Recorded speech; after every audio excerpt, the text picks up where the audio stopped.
But I want you to have better connections. And I want you to be able to get a hold of life.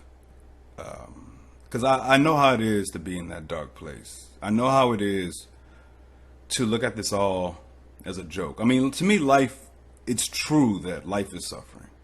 It's true that, first and foremost, it's tragic. Like, I don't, people, they take that and then they fight it and they're defensive towards that claim, because then they think you're saying that, hey, we should all just eat, drink, and be merry, for tomorrow we may die. But I'm approaching it from a more sensible, rational point of view. Because if eating, drinking, and being merry all day provided a true quality of life, one with little negative side effect, or even not that much negative side effect, then great. But it unfortunately, gluttonizing and just overall indulgence of debauchery tends to have significant consequences, which is why so many people tend to not be functional when they are addicts, when they gluttonize. Some people are. I know I'm not. But life is indeed tragic, because every day children die. Every day something terrible, horrific is happening to someone. Even if it's not you, even if it's not happening to anybody that you know, it's happening. And even if we happen to live a life without any kind of abrupt tragedy, life is still bittersweet, because you see your loved ones pass away, or they see you pass away, and eventually we'll all be gone. And so in that sense, it won't matter. But unfortunately, right now matters. Pain matters right now. Comfort matters right now. Whether or not we didn't have it in the past, whether or not we'll have it in the future, right now matters. And that is the dilemma, That is the problem. That's the reality, I should say. And you can't tell me life's not tragic when just at a moment's notice your loved ones children are killed by gunfire and terminal illness and just all other kinds of arbitrary, very morbid kinds of events. And so, but does that mean we ball up into a corner, into a fetal position, and just say fuck it? We're not made like that anyway. We are made to endure. That's for sure. Whether or not we fall, whether or not some of us fold and collapse and are paralyzed, to be honest, I'll tell you what, a lot of the anxiety today, and this is coming from somebody who has experienced this universal, very much so modern day common anxiety. A lot of it to me has to do with our being spoiled and our being so used to a ubiquitous kind of comfort, a comfort that is unprecedented, a luxury. Even those in lower socioeconomic brackets, tiers, there's a comfort and a convenience like never before. And most of us, myself included, tend to marinate, we tend to bask, we tend to grip and not let go of that comfort which is on offer. And when you're so used to that kind of comfort, the mind and body becomes acclimated, and it's like, I don't want to step outside of this comfort. I don't want to be uncomfortable. I have this option. It says the mind, when it knows it has certain options, it knows. It knows it does. Like just when you know you have food in your cabinet, certain sweets, certain junk, liquor, whatever is your poison. You might be able to exercise and summon the discipline to not consume whatever that poison is. If it's not in your house, you might be able to summon up the discipline, the willpower to not get in your car and go somewhere and get something. But if it's in your house, if your mind, you could say no, you could even try to psych yourself out. No, it's not there. No, it's not there. You know it's there. And so you're going to consume it. Just like that, we know that we have a lot of options when it comes to comfort. We know that we can basically stick our head in the sand oftentimes. We know that we can disconnect and insulate ourselves. We know that we have that option. And so we tend to do that. Many of us. One of my current efforts is to constantly place myself in discomfort's path, because I don't like that disposition. I don't like that inclination. I don't like that aspect to my humanity, that I can become desensitized to my weakness, to my fragility, to my spoiledness. I don't want to be spoiled, because typically being spoiled leads to a greater amount of dissatisfaction. One of the ways in which I think fulfillment comes around, one of the ways in which fulfillment, I think, comes about is by experiencing some form of stress, some form of burden, and then recuperating.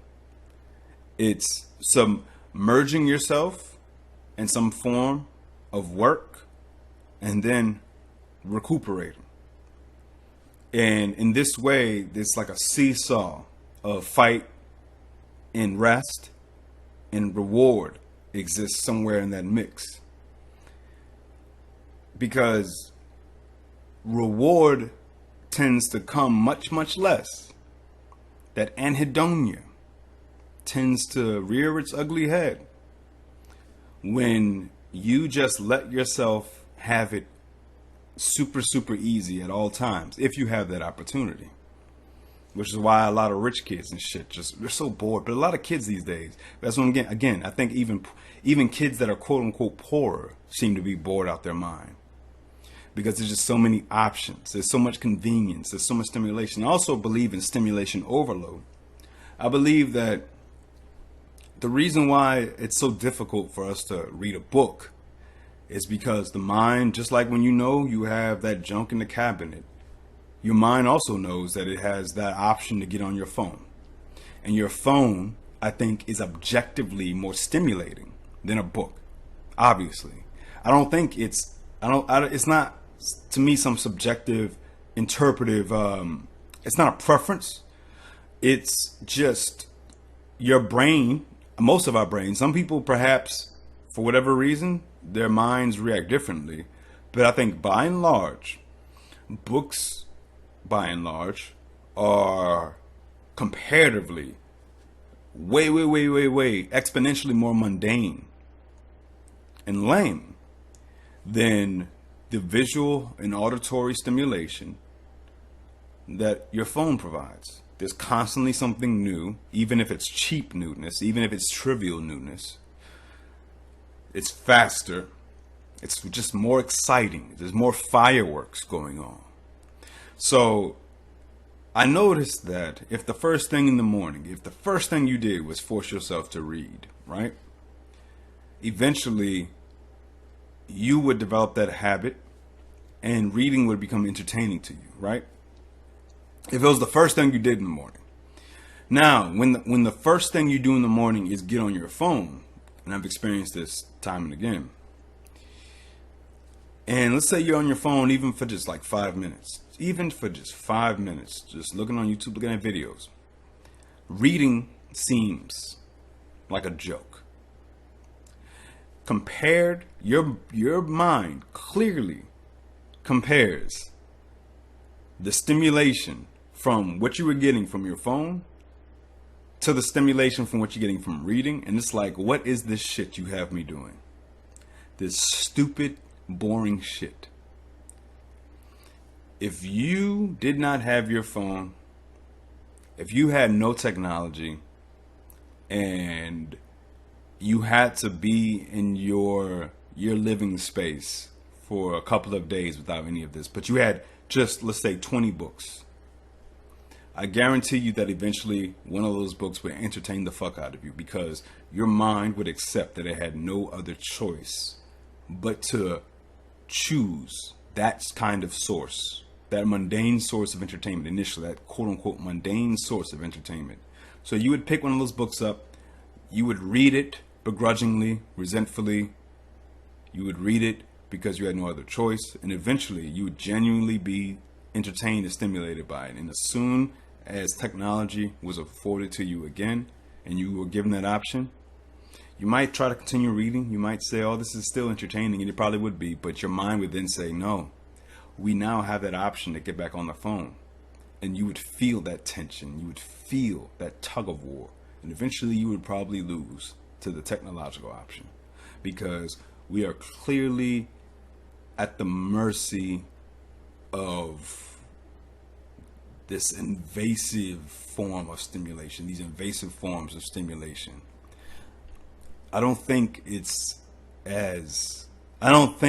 our free will is as powerful as we think it is in the face of these technological forces. I'm not a Luddite. I'm not saying that it's all bad. I'm just speaking to what I feel to be the actuality of the first person experience. And I don't think it's just mine. Okay, so I started out saying that life is suffering. That's what I was talking about. I was talking about how life is suffering, and but there's still good in it. There's still beauty to it. And I think, to me, that way of looking at life is very helpful to me. It helps me not be spoiled. It helps humble me to acknowledge that I'm a candidate for tragedy, just like anybody else. And not only that, but to acknowledge how fortunate I am. I just saw this clip of this boy with no hands. You know, he only had elbows. His arm went up to his elbow, and he was just in such high spirits, and he played basketball, and he shot these 3-pointers at this game for his like middle school or high school. And I was like, man, like it is stupid that I ever complained. It is. Like, some people say, I agree with the notion that you have the right to complain when you experience pain, just because other people are experiencing just certain kinds of unimaginative hardship. It doesn't mean that you can't therefore also complain about your own hardship. You can't feel bad. You can't feel sad. It doesn't mean that your pain is invalid. But I'll speak for myself, though. I do think my complaints are invalid when I see them. It's not that I don't feel pain. It's not that I don't have these, I don't have obstacles, especially my own mental instability and other kinds of internal instability and just issues where I have to pursue healthiness in order to combat it. But when I look at that boy who's missing his hands, like, what the fuck? Like, I can't complain though. I can't. Like, I can, but how can I? How can I when I know that this other human being that exists is missing something so much more crucial than I'm missing, and he still is making it work? That does shame me. I am shamed by that. And I'm glad. I willingly accept that shame, because it makes me better. I feel like it makes me better. I want to be humbled. I want to remember that I do have it really good despite all of the bad that might exist. I want perspective. I want to remember how fortunate I am. And if it takes seeing people who have that kind of adversity, then I'll take it. Because you heard me say this oftentimes.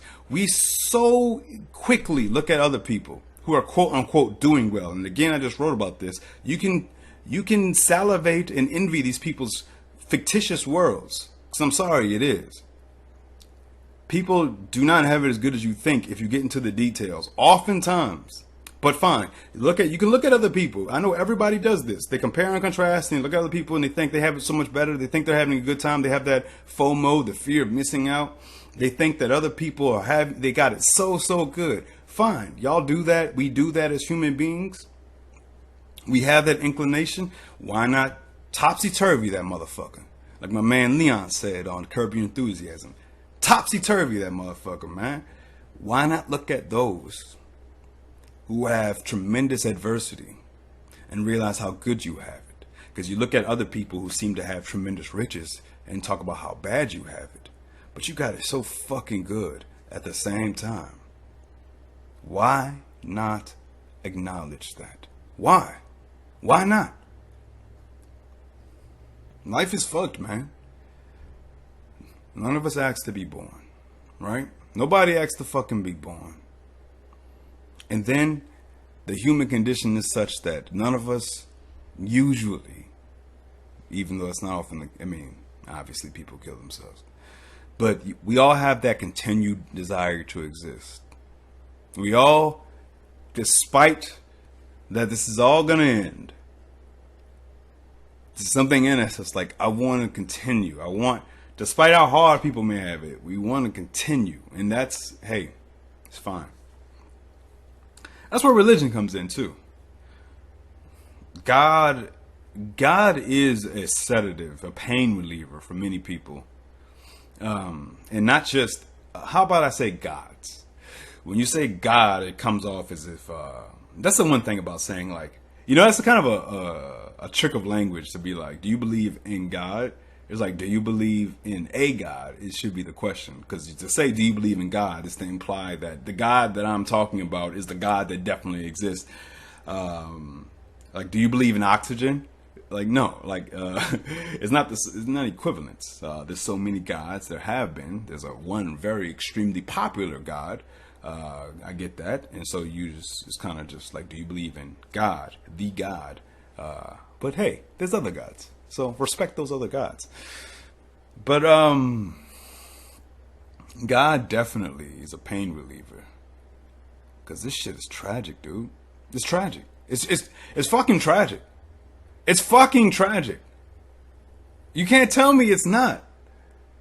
And I really think acknowledging that would inform our behavior. It would adjust our priorities. It would strengthen our connections. It would motivate us to be much more considerate. It would, I think, cause us to make more mindful, thoughtful decisions towards each other. And to not take each other for granted the way that we do. To get our head out of our ass, but it's too morbid. It's too sad. Oh, death and all that stuff. Nobody wants to think about it. Nobody wants to realize that this is all temporary. And then you get, hey, I tell you what, nature has a way of also helping you out to sort of, nature has a way of anesthetizing you. If you happen to live until an older age, you begin to mentally crumble. Most people, or many people, you begin to mentally crumble, and then you don't even have the awareness to realize that you're going downhill. It just becomes, you become like an infant again, the senility. And in that way, you are being relieved of your awareness of your mortality. In that way, you are being numbed, on top of all the pharmaceuticals being stuffed down your throat. More morphine, please. The point of talking about the transient nature of life and death and all that, to me, truly, is to then say, okay, so if I'm here right now, so I'm not yet at that old age. I don't know when I'm going to die. What should I do then? How should I approach life? That's what talking about death does for me. It makes me ask those questions. And mind you, the human condition is such that we have amnesia constantly. So even if today, even if right now, I acknowledge death fully in the transience of life and I make adjustments in my behavior, you bet your ass that tomorrow or the day after, sometime in the recent near future, my behavior will have no indication of my remembrance of this. It will lose its potency, that thought, that perspective. And then I'll have to do this again and again and again. I always have to circle back to thinking about this. It's never a one and done thing. Nothing is. None of my beliefs are. Every other day I wake up with an amnesia and I'm just the same unhealthy, toxic person as all the people that I complain about. And I have to sort of reboot. I have to take an inventory, a mental inventory. Okay, how do I perceive this life again? What is life? What do I believe in? You have to remind yourself and encourage yourself to go. You have to kind of take out the map again and be like, where am I going? Where am I going again? It's don't take for granted that don't take for granted that perspective comes and goes. Don't take for granted that perspective comes and goes. That's my point. You have to really meditate upon what you want your perspective to be, or rather what you think it should be. You have to ask yourself questions. You have to have conversations. Don't just assume it's there and it will always be there. We are not that strong. And that's okay. Because we can be strong. It's just that it takes massive amounts of effort. We can be the people we want to be. It just takes massive amounts of effort. And it takes us encouraging each other, enabling each other, being there for each other. And us not remembering. And us always remembering that this life is temporary. That even if there is something afterwards, this is the only life we have to live. As Chomsky had said in the quote, we have finite time and finite energy, so we need to choose accordingly. We have to choose accordingly. And even saying that right now is sobering me up. That's why this is good for both of us. But don't forget, this existential sobriety, it only lasts temporarily. Eventually it will go away. And eventually you'll take everything for granted again. You'll be spoiled again. You'll lose your perspective again. That's why it's a fight. And hey, there's worse things in life, like not having your fucking hands. So, what the fuck are we complaining about? Alright, peace and blessings.